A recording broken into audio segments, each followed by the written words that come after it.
Yeah, let's just talk about storylines. We talked about a month ago.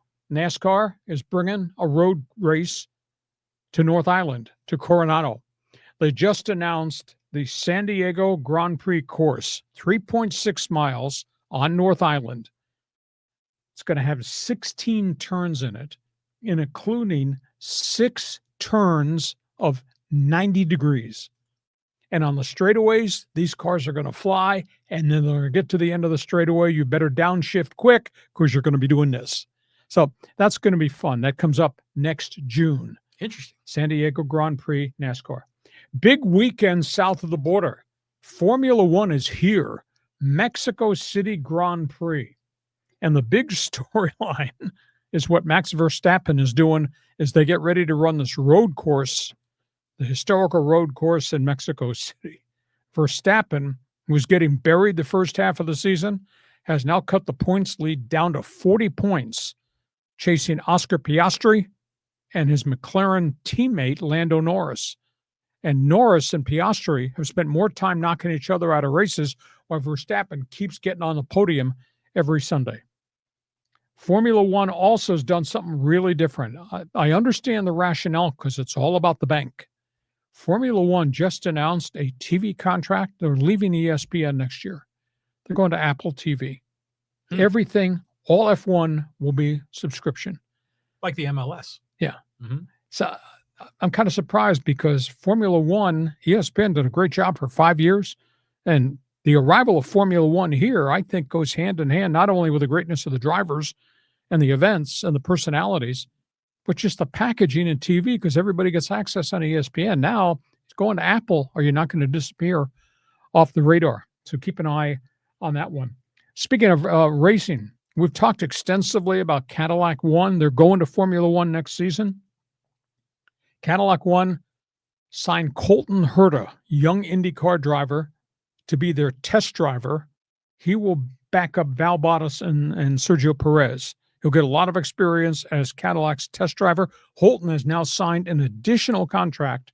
He's going to run for an F2 Formula 2 Series team because he's going to try to get experience, pile up points to get his super license so he can move into Formula One. You can't just walk on the street and say, I'm Colton Herta. You have to be qualified. So Colton Herta is going to not only work for Cadillac, but he's going to run F2. PGA Tour. This is a bit of a shocker. They have canceled the first tournament on the 2026 schedule.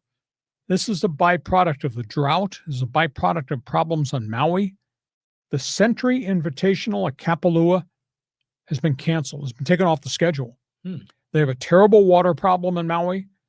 Both courses, including the Plantation course, have been badly damaged. PGA Tour had looked about taking the opening event, the Sentry, and moving it back stateside, but they decided not to do it.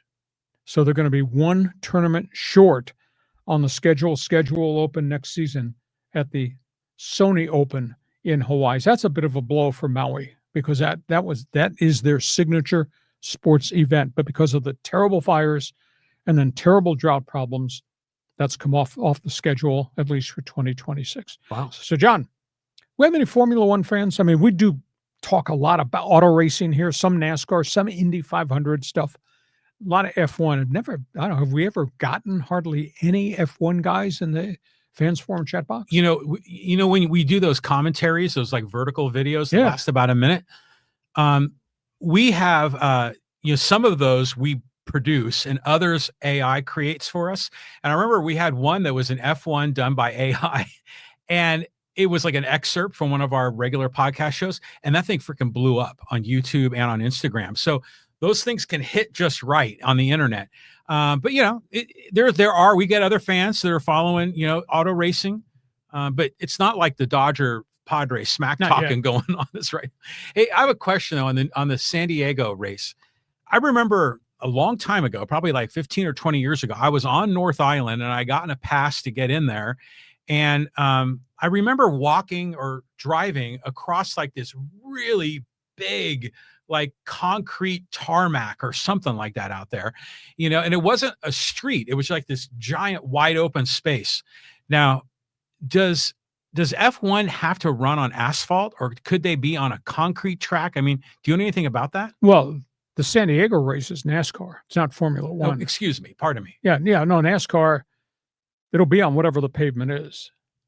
But they can go on concrete or whatever? Okay. Oh, I didn't know that. Okay.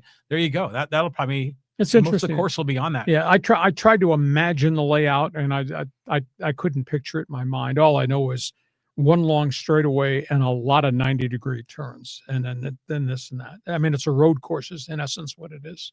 Yeah, and then the other comment I'll make is this F1 going to Apple TV. Is that a done deal? Or yes, it's a done deal. You know, that's not necessarily a bad thing, because I have the subscription and I like to watch MLS on Apple TV.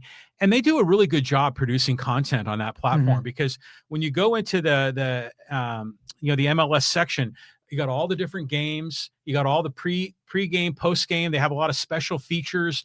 So as a guy with a clicker, you can pick from a wide variety of things. Where the ESPN, they got like, I don't know, 4 or 5 cable channels.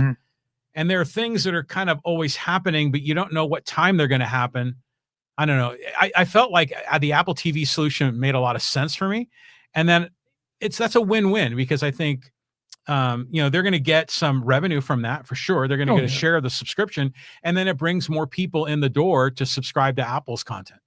So you're inviting everybody in those podcasts to come to your house to watch F1 next season on Apple. Well, that's going to probably violate one of those FCC rules that we see Don Orsillo with the piece of paper like slipping in there.